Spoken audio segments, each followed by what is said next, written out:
Hello అండి, ఈరోజు వీడియోలో మనం చిన్న చిన్న కంటైనర్స్లో ఎర్ర తోటకూరని ఎలా గ్రో చేసుకోవాలో తెలుసుకుందాం. ఎర్ర తోటకూర అనే కాదండి, అసలు మనం ఆకుకూరల్ని పెంచుకోవాలి అనుకుంటే మనం మట్టిని ఎలా కలుపుకోవాలి, ఎలాంటి టిప్స్ పాటిస్తే చక్కగా హెల్తీగా విత్తనాలు వేసిన 20 రోజుల్లోనే మనకి ఆకుకూరలు అనేవి హార్వెస్ట్కి వచ్చేస్తాయో ఈరోజు వీడియోలో డిస్కస్ చేసుకుందాం. నమస్తే, నేను Lakshmi. Welcome to our channel home maker strategy. మీరు ఫస్ట్ టైం మన ఛానల్ని విజిట్ చేసినట్లయితే ఇంతకు ముందు పెట్టిన ప్రీవియస్ వీడియోస్ కూడా చూడండి. మీకు నచ్చితే ఛానల్ని తప్పకుండా సబ్స్క్రైబ్ చేసుకోండి. గార్డెన్ లో రకరకాల మొక్కల్ని పెంచుకుంటూ ఉంటాము. ఒక్కొక్క మొక్క ఒక్కొక్క అవసరానికి అన్నమాట. కొన్ని మొక్కలేమో మనం పూల కోసం పెంచుకుంటాము, కొన్ని మొక్కలు కాయల కోసం పెంచుకుంటాము. అలాగే కొన్ని ఏంటంటే ఇలాంటి ఆకుకూరలు మనకి ఆకుల కోసం మాత్రమే. కాబట్టి ఆకులు ఎక్కువగా రావాలి అంటే మనకి మట్టిలో ఆర్గానిక్ మ్యాటర్ ఎక్కువగా ఉండేటట్టుగా చూసుకోవాలి. అంటే గార్డెన్ లో మనం రకరకాల మొక్కల్ని పెంచుకుంటూ ఉంటాము, ఒక్కొక్కటి ఒక్కొక్క అవసరానికి అనమాట. కొన్ని ఏమో పువ్వుల కోసం పెంచుకుంటాము, కొన్ని మొక్కలనేమో కాయల కోసం పెంచుకుంటాము. అలాగే ఇలాంటి ఆకుకూరలు ఏంటంటే మనం ఆకుల కోసం మాత్రమే పెంచుకుంటాం. కాబట్టి మట్టిలో ఆర్గానిక్ మ్యాటర్ ఎక్కువగా ఉండేటట్టుగా చూసుకోవాలంటే నైట్రోజన్ పర్సెంటేజ్ అనేది ఎక్కువగా ఉండాలన్నమాట.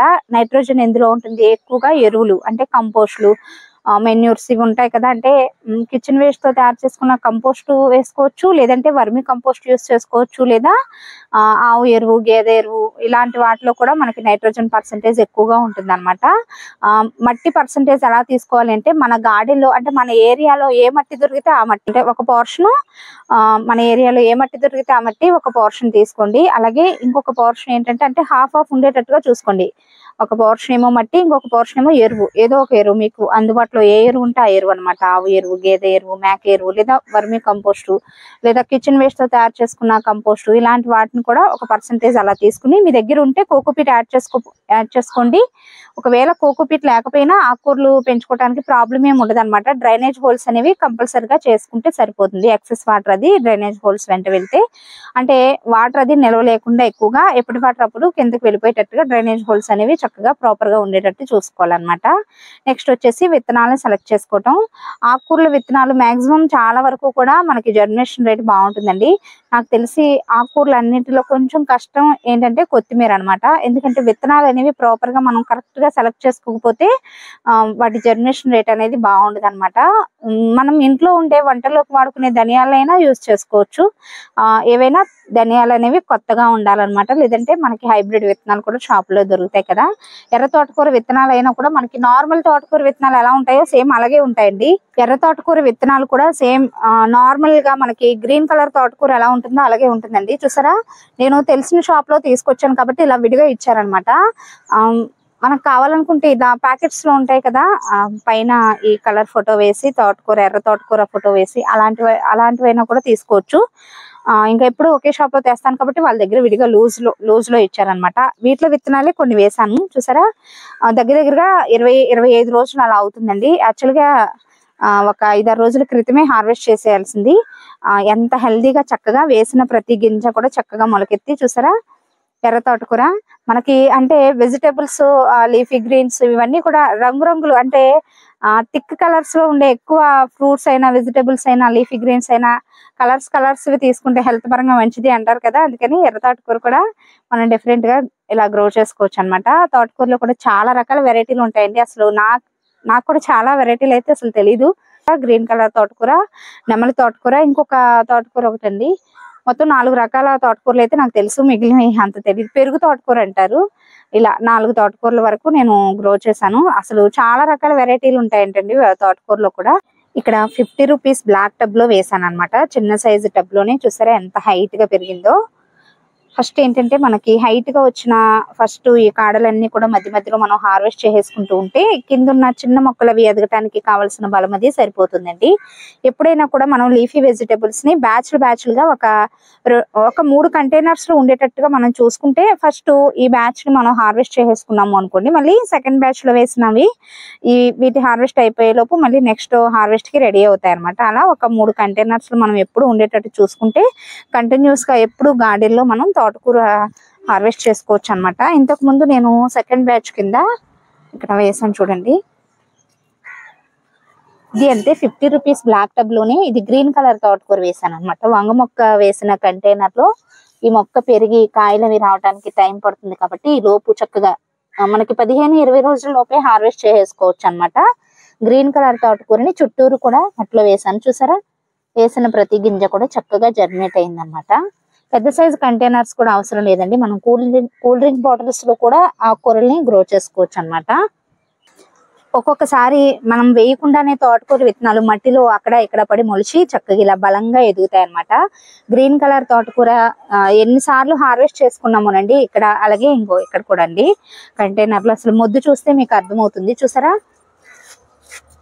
ఇదిగోండి మొద్దు చూసారా ఎంత బలంగా ఉందో. మనం కోసే కొద్ది కూడా చిన్న చిన్నగా చక్కగా మళ్ళీ పక్క నుంచి కొత్త కొమ్మలు అవి వస్తాయి అన్నమాట. ఇక్కడ అలసంద పాదు పెట్టిన కంటైనర్ లో ఇలా మట్టిలో అటు ఇటు షిఫ్ట్ అయ్యి మనకి తోటకూర వేయకుండానే పడి మొలిచి హార్వెస్ట్ వచ్చేస్తూ ఉంటుంది అన్నమాట. అలాగే ఇక్కడ చుక్కకూర వేసిన కంటైనర్ లో చూసారా, చుక్కకూర 2 మొక్కలే బ్రతికింది, 2 విత్తనాలే వచ్చాయి. అప్పుడే ఈ చుక్కకూరకి విత్తనాలు కూడా స్టార్ట్ అయిపోయాయి. చూసారా పూత.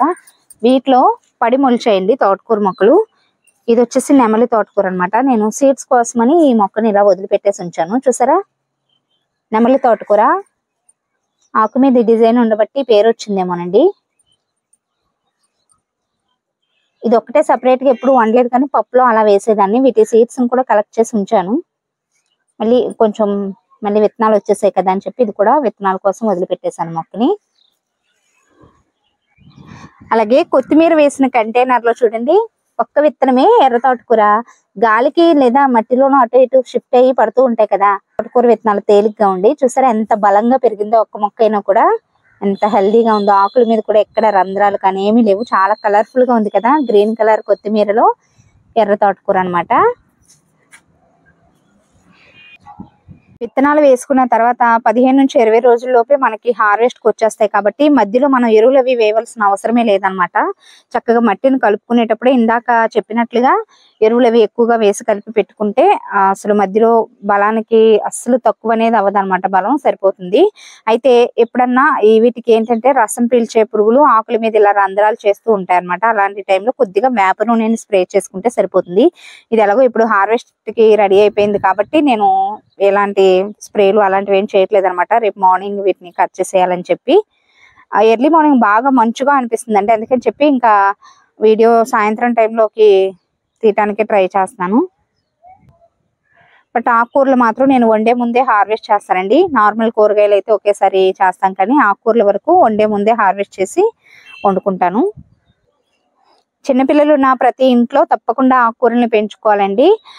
వాళ్ళకి చక్కగా డైట్ లో ఆకుకూరలు ఎక్కువగా పెడుతూ ఉంటే ఎదుగుదల అనేది బాగుంటుంది అనమాట. హెల్త్ పరంగా కూడా చాలా మంచిది. పెద్దవాళ్ళకైనా కూడా లీఫీ వెజిటేబుల్స్ ని ఎక్కువగా తీసుకోవాలి అని చెప్పి డాక్టర్స్ కూడా చెప్తూ ఉంటారు. కాబట్టి పెంచుకోవటం కూడా చాలా తేలికండి. చిన్న చిన్న కంటైనర్స్ లో కూడా చాలా చక్కగా హెల్దీగా గ్రో చేసుకోవచ్చు అనమాట. ఇదండి. ఇంతకు ముందు అంటే సెకండ్ బ్యాచ్ లో ఆల్రెడీ విత్తనాలు వేసాను. అలాగే గ్రీన్ కలర్ తోటకూర కూడా అక్కడక్కడ పడి మొలిచిన తోటకూర కూడా హార్వెస్ట్ కి రెడీగా ఉంది. కాబట్టి ప్రస్తుతానికి నేను ఇంకొక వారం ఆగి విత్తనాలు వేద్దామని చెప్పి నేను వేసి చూపించట్లేదండి.